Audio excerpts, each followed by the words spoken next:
You know, the idea of a perpetual motion machine, it's always been one of those big dreams, hasn't it? Like flying cars or teleportation, something just out of reach, but so tempting to imagine.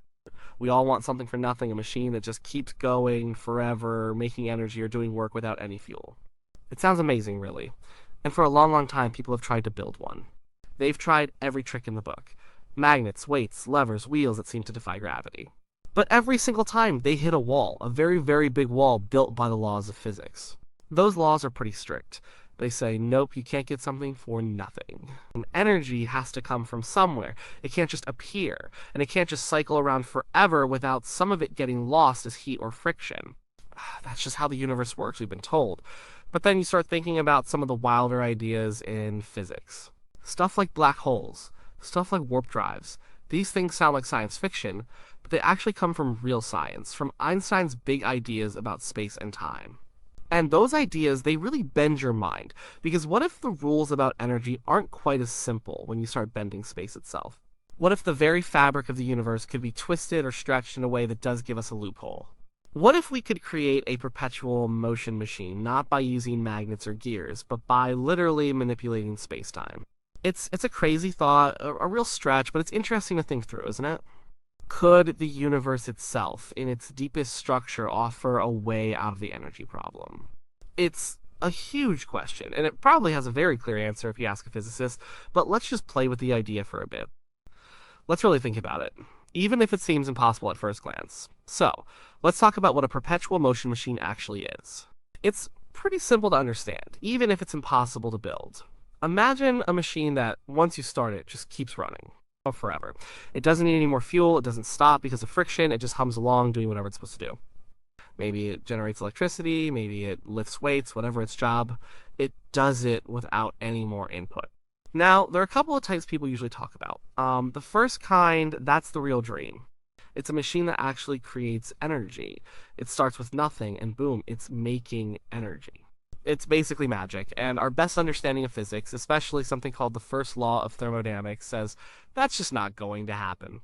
And energy is conserved. It changes forms, sure, like chemical energy and gas turns into kinetic energy to move your car. But the total amount of energy in a closed system stays the same. You can't get more out than you put in. In fact, you always get a bit less useful energy out because some of it always escapes as waste heat. And that brings us to the second kind of perpetual motion machine. This one doesn't create energy from scratch. Instead, it tries to use existing energy perfectly. Think about heat. There's a lot of heat energy all around us.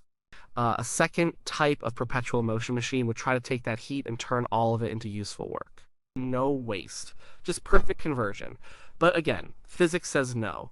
This is where the second law of thermodynamics comes in. It's all about something called entropy. Entropy basically means things tend towards disorder. This energy tends to spread out. You can't just perfectly gather all the heat energy from a room and turn it into work without creating some other kind of disorder somewhere else or needing a temperature difference. Or heat flows from hot to cold, not the other way around unless you put in effort. So, building a machine that runs forever, making or perfectly using energy, it just goes against these very fundamental laws of how energy behaves. That's why scientists and engineers pretty much gave up on the idea a long time ago. It's a fun thought, but it's considered impossible based on everything we know about how the universe works. But what if our understanding of the universe isn't quite complete? What if there's a deeper layer to reality that could offer a loophole? This is where space-time comes in. For most of history, people thought space was just space. It's a big empty stage where everything happened, and time was just a steady tick-tock, always moving forward. Einstein changed all that. His theory of general relativity, it's a big, complicated thing, but the core idea is actually pretty understandable. He said space and time aren't separate things. They're woven together into one big fabric called space-time. And this fabric isn't rigid or fixed. It's actually quite flexible. Imagine a giant trampoline. That trampoline is space-time. Now, if you put a bowling ball in the middle of that trampoline, what happens? It sinks down, right? It creates a dip. That's what big stuff like planets and stars does to space-time. Their mass and their energy, they bend and warp this fabric. And what happens if you roll a marble across that trampoline near the bowling ball? It doesn't go in a straight line. It curves inward towards the bowling ball because it's following the dip. That curving path, that's what we feel as gravity. So gravity isn't some invisible force pulling us down, according to Einstein. It's actually us just following the curves in space-time created by Earth's mass. It's a really elegant idea, and it's been proven right over and over again. Satellites in orbit, light bending around stars, it all works just like Einstein said. So, if spacetime can be bent by massive objects, the question becomes, can we actively bend or twist it? Can we manipulate it? Not just by putting a big planet there, but by using some kind of technology. And if we could do that, could we twist it in such a way that it creates a kind of energy source? Could we create a continuous, self-sustaining warp or ripple that somehow provides endless power? This is where the perpetual motion idea crosses into the realm of truly exotic physics, the stuff of science fiction that's actually rooted in theoretical possibilities. Think about it this way. If gravity is just the bending of space-time, and we could somehow control that bending, could we create a localized downhill slope in space-time that never ends? Like a slide that just keeps going, circling back on itself, so that whatever goes down, it always comes back to the start and can go again forever without needing a push. That's the core speculative idea. We're not talking about magnets or levers anymore.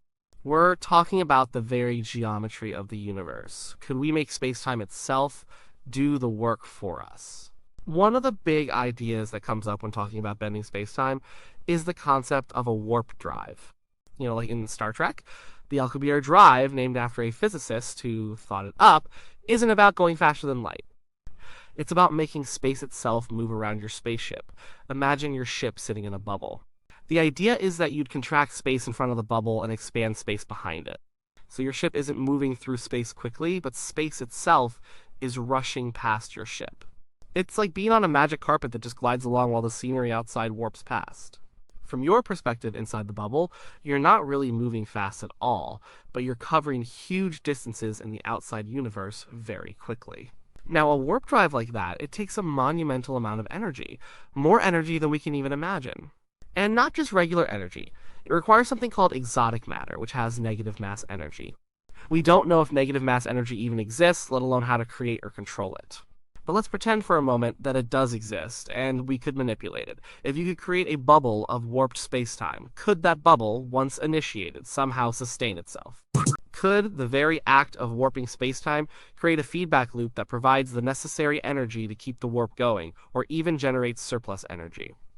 It's highly unlikely, based on our current understanding. A warp drive would need a constant input of that exotic matter and energy to maintain the warp. It's not a self-sustaining process, but the idea of actively manipulating space-time, even for a warp drive, sparks the question, is there any way a specific configuration of bent space-time could create an energy gradient that could be perpetually exploited? The theoretical models usually show that the energy cost for maintaining such a distortion is enormous and continuous, so it would be draining energy, not creating it. Another wild idea that comes from space-time bending is wormholes. Again, science fiction loves these. A wormhole is basically a theoretical shortcut through space-time. Imagine the universe as a sheet of paper. You want to get from one side to the other. You could travel across the surface, which is a long way. Or you could fold the paper and poke a hole through it, making a direct tunnel.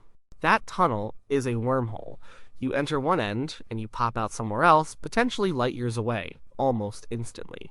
Could a wormhole be part of a perpetual motion scheme? Some very, very speculative ideas have played with this. For instance, if you could create a wormhole and somehow move one end of it, you might be able to create weird time loops or energy differences. But these scenarios usually lead to paradoxes, like being able to travel back in time and change the past, which most physicists think is impossible. And again, creating a stable, traversable wormhole requires even more extreme forms of exotic matter and energy than a warp drive. It's not something we can just whip up in a lab. The energy in such a system would still have to come from somewhere, or would be paid for by the initial immense energy needed to create the wormhole itself. It's not free energy, it's just moving things around very efficiently, or in ways that break our usual understanding of cause and effect. If you could create a time loop, that itself would likely require an infinite amount of energy, or cause the wormhole to become unstable the moment causality was threatened. Then there's the idea of frame dragging. This is a real, measurable effect from general relativity, not just theoretical. When a massive object spins, it actually drags space-time around with it. Think of a spoon stirring honey. The honey near the spoon gets pulled along. Same thing with space-time around a spinning planet, or even more dramatically, a spinning black hole. Now, this effect is tiny for planets, but around a supermassive spinning black hole, it's really powerful. The region around a spinning black hole where space-time is so violently dragged that nothing can remain stationary, that's called the ergosphere. Could we harness frame dragging for energy? Some very speculative ideas involve sending objects into the ergosphere of a spinning black hole.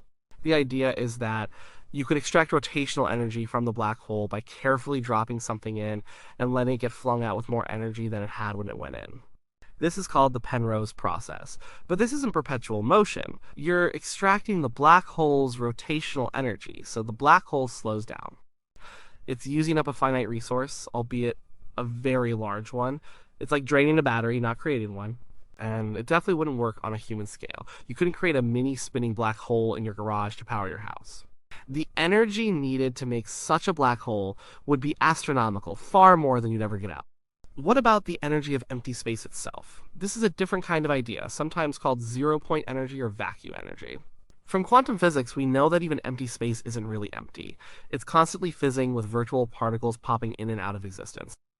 There's a huge amount of energy theoretically locked up in this vacuum, but the problem is we don't know how to tap into it for useful work.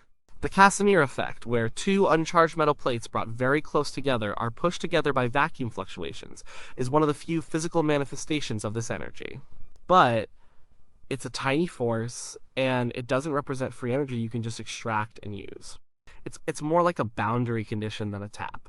Could bending space-time make this vacuum energy accessible in a new way? Perhaps. If space-time itself could be twisted to create regions where the vacuum energy behaves differently, or where a differential could be created. But again, the physics says that even if you could tap into it, it would cost energy to create the conditions necessary to do so, and you would likely not get more out than you put in. The universe still balances its books. Here's the thing, and this is the big honest truth all these ideas, as fascinating as they are, run into some pretty massive roadblocks. The biggest one is the sheer energy requirement. To bend space-time in any significant, controlled way, you need a phenomenal amount of energy or exotic matter with negative mass. We're talking about energy equivalent to multiple stars or matter that might not even exist in our universe. If you need to put in that much energy just to start bending space-time, you've already lost the perpetual motion game. You're not getting free energy, you're paying an astronomical price up front, and even if you could bend space-time, the conservation laws of physics are incredibly stubborn. They don't just disappear. The first law of thermodynamics, that energy can neither be created nor destroyed, it's a fundamental principle. Bending space-time reshapes the arena where energy plays out, but it doesn't change the rules of the game itself. You're just changing the local geometry. Any energy you might extract would likely be coming from the energy you put into bending space-time in the first place, or it would be a form of energy that is redistributed, not created. You're simply converting one form of energy into another, maybe in a very exotic way, but not getting something from nothing. And the second law of thermodynamics about entropy and disorder is even more of a problem. Even if you could create a loop or a cycle in space-time that seemed to generate energy, the universe always wants to increase disorder. Any system that tries to run perfectly, without friction or energy loss, is fighting an uphill battle against the natural tendency for things to spread out and become less organized. Heat always flows from hot to cold. Usable energy always degrades into less usable energy.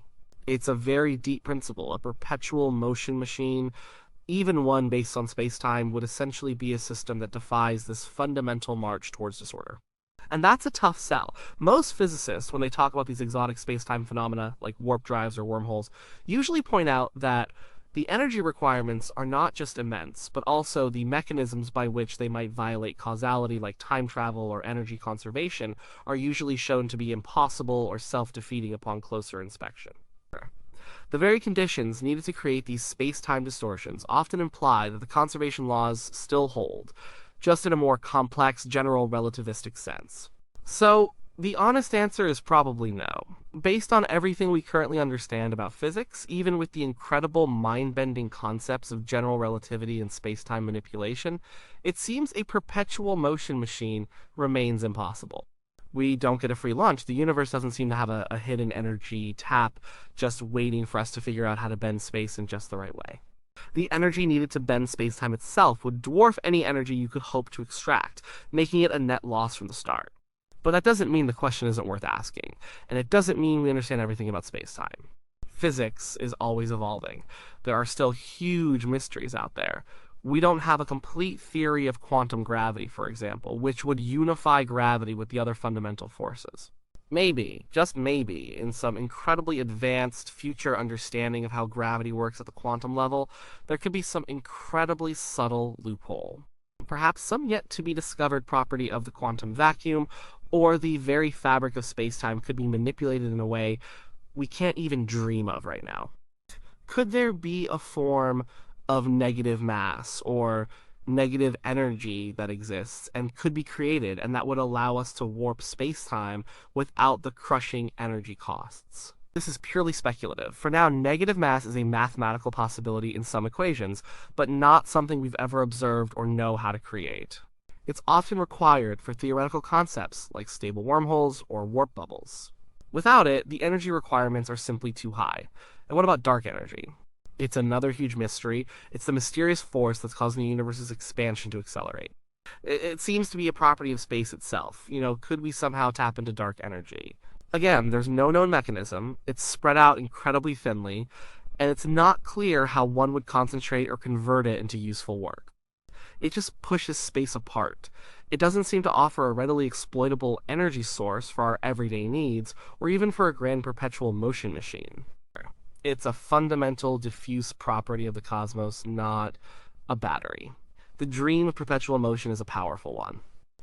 It speaks to our desire for limitless energy, for a way to overcome the natural limits of our existence. And the physics of spacetime, with its strange twists and turns, offers a tantalizing, albeit likely false, hope for achieving that dream. It lets us imagine a universe where the rules are just a little bit different, where the fabric itself can be made to work for us, endlessly. But the current scientific consensus is pretty clear: the universe doesn't give out free rides. You always have to pay the fare, one way or another. Whether that fare is the energy to bend spacetime, or the heat lost to friction, or the ever-increasing entropy, the books always balance.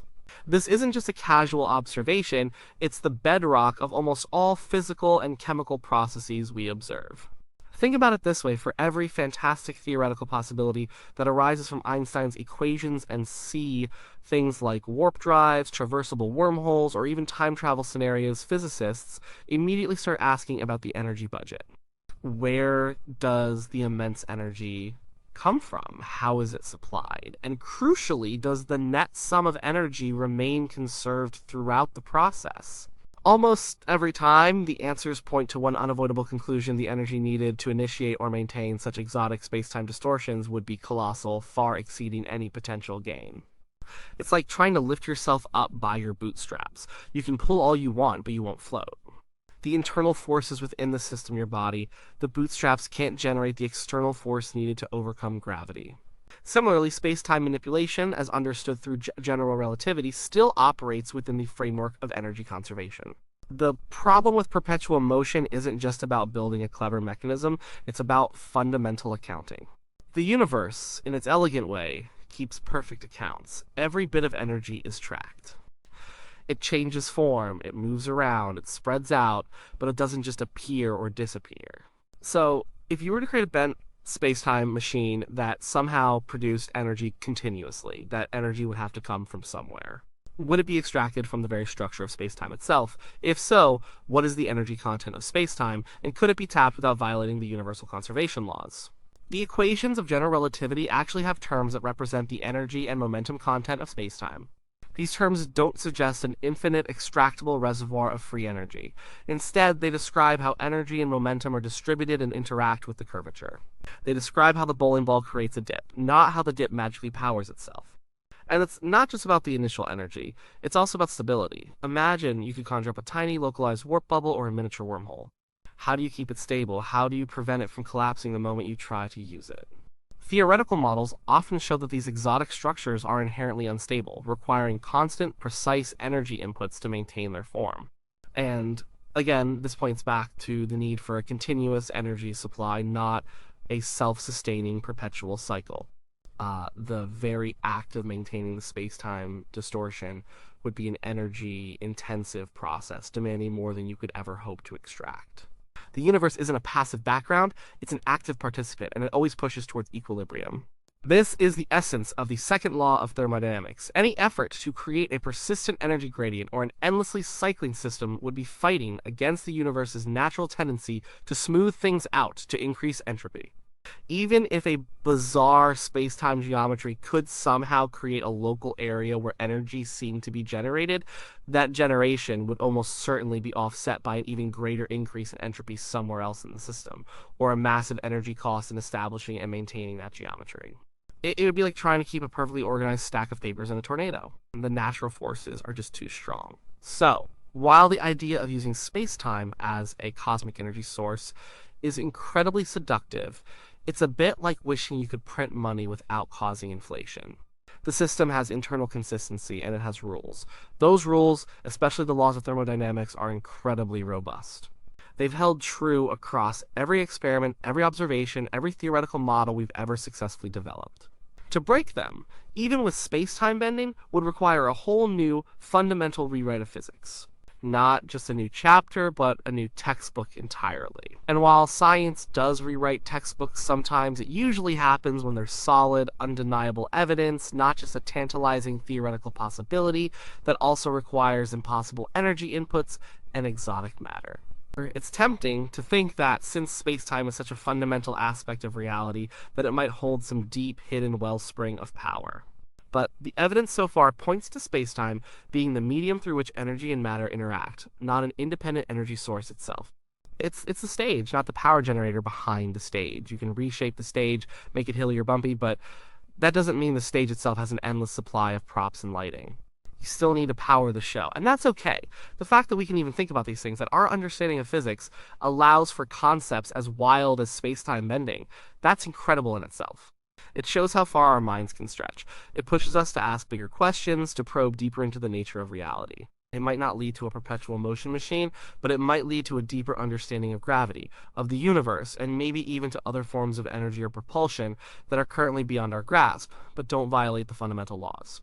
It keeps us curious, and that curiosity, that's what drives science forward, even if the most fantastical ideas turn out to be just that, fantastic ideas, not reality. We keep searching, keep questioning, because sometimes even the seemingly impossible questions can reveal new truths, even if those truths confirm existing limitations rather than shattering them. It's an honest pursuit, asking what's possible and what's not, and learning from both answers.